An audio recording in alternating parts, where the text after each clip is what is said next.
everyone. Today I would like to talk to you a little bit about proper position that should be taken and thought of when you want to practice your piano. It is incredibly important because proper position allows you to play well and grow better. So the first thing that we're going to start with is your chair.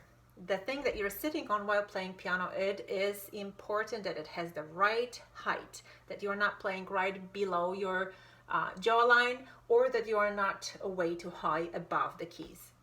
So what to do? If you have a professional piano stool, you're gonna have screws on the side of it and you can adjust its height. However, if you're using just a regular household item like a chair, you may become a little bit more creative and use some pillows or some books stuck underneath you to make the height appropriate.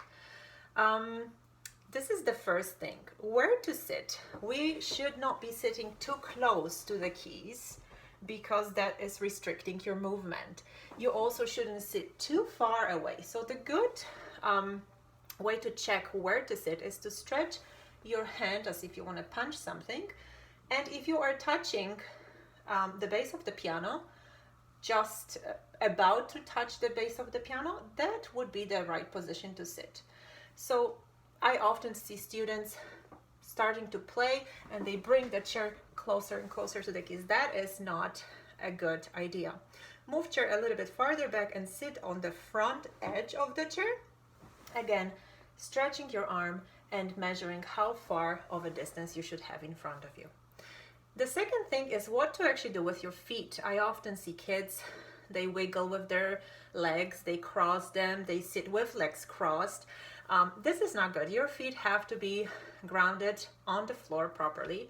So if you are still growing and your legs are short and kind of dangling from the chair, find a little stool or stock the books in the spot where your feet should be resting, so your feet are grounded and they're not fidgeting too much there. This is destructive and it's also discouraging your whole body from keeping the proper position. Your back, let's move up higher. So your back, often I see kids and they do this, they kind of they are tired. They look like they're very, very tired.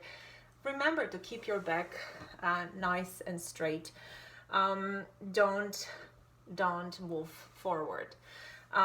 What about the shoulders? Very often when students, especially when they're nervous, we have a tendency to bring our arms up, our shoulders up, and it brings incredible amount of tension to the whole body. So remember about the shoulders being nice and relaxed.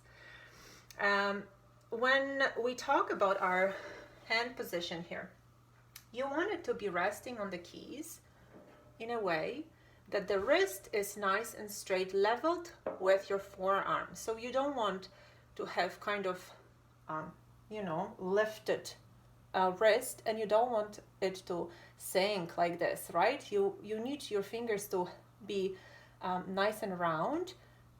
So bringing your wrist down or up will kind of discourage that process.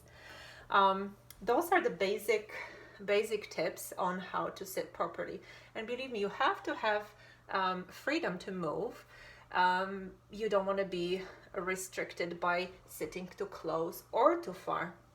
So please keep it in mind when approaching playing piano. Remember, 1, about the height of your stool. Number 2, how far away are you from the piano? Keeping your feet grounded, keeping your back straight, shoulders down, and your wrist together lined up with your forearm. So those are the basic topics that you have to keep in mind when practicing piano. Stay safe and hope to see you soon. Bye bye.